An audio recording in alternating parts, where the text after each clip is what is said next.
As a title, Inside, the new game from Playdead, the developers of 2010's Limbo, could mean many things.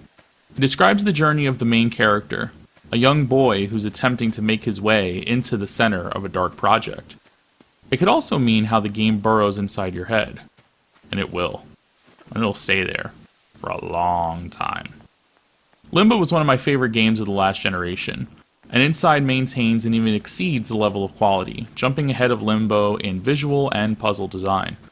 Inside uses a cool parallax scrolling technique that gives a largely 2D space depth and fullness. Trees and branches will conceal your character from even your own view, while the background is full of action and interesting little tidbits that hint at the world at large. The animation is robust and varied, with different run animations that are context appropriate, with the boy breathing heavily after running or swimming, and creeping softly when in stealth. Although Inside is a relatively simple game from a graphical standpoint, there are other little touches that add to the overall feel of the game as something creepy or inhuman. Human faces, including the boys, don't have features or definition, and a lot of the characters wear masks to obscure their faces. Deaths were a big part of Limbo, and that remains the case here, though Playdead isn't as gleeful with dispersing death as they once were.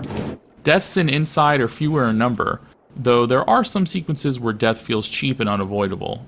But by and large, they aren't as played for shock as they were in Limbo, where the little boy in that game often died in hideous ways.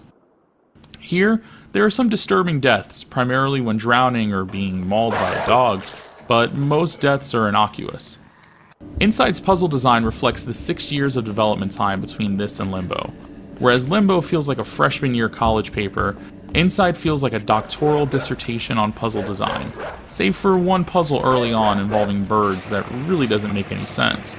There are some puzzles in the last half of the game that employ water physics in surprising and interesting ways, and there's an inspired box puzzle right near the end of the game that was so satisfying to execute. Yeah, there's still a bunch of switch flipping and box pulling, but the mind control mechanics in Inside are much more robust than in Limbo, including a cool Inception-like puzzle and what I think is the masterpiece of the game, the 20-man puzzle, where you're required to traverse multiple levels and screens in order to corral 20 human drones into one small area. If there's one place where Inside might slip, it's in its narrative. What winds up happening in Inside is something I won't spoil, but outside of the spectacle of it, which is pretty impressive, the narrative is hinted at rather than something made easily digestible. For some players, this might be frustrating, but for me, the total experience of Inside more than covers up for potential flaws in its storytelling. I liked the feeling the story gave me, of being an observer of a story rather than an active participant.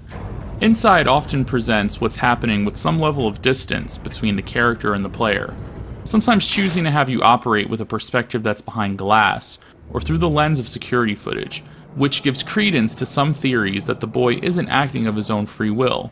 But that's another video for another day. For some, $20 for Inside might be a lot to ask.